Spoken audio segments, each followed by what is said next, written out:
Par réconciliation, j'entends une réconciliation non pas forcément entre hommes et femmes, bien que ça en soit la conséquence, mais surtout une réconciliation à l'intérieur de nous entre valeurs du masculin, qui autrefois appartenaient seulement aux hommes, et valeurs du féminin, qui autrefois orientaient les seules activités des femmes.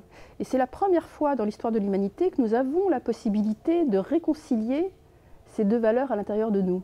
Aujourd'hui, vous m'interviewez, j'ai écrit des livres, donc mon corps est important, mais mon intellect aussi.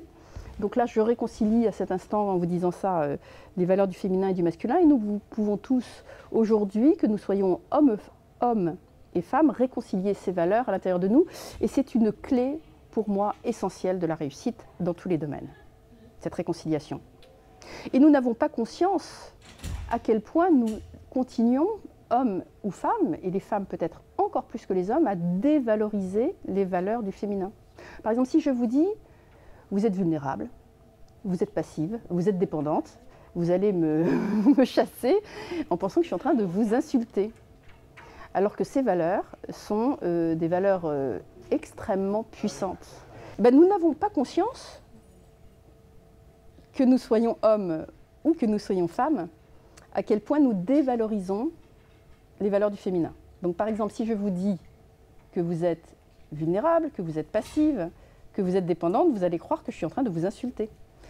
Alors qu'en réalité, ces valeurs, en alliance avec les valeurs du masculin, bien entendu, sont extrêmement puissantes. C'est-à-dire que si nous osons être juste dans la réalité, parce que nous sommes tous, par exemple, forts et vulnérables, et être conscient et nommer sa vulnérabilité, par exemple, si j'avais de l'appréhension à vous parler, à faire cette interview, si je vous disais, écoutez, j'ai un petit peu d'appréhension à faire cette interview, je ne suis pas sûre que je serais moins puissante pour autant, bien au contraire. Donc nommer sa vulnérabilité, en alliance avec sa force, nous rend extrêmement puissants.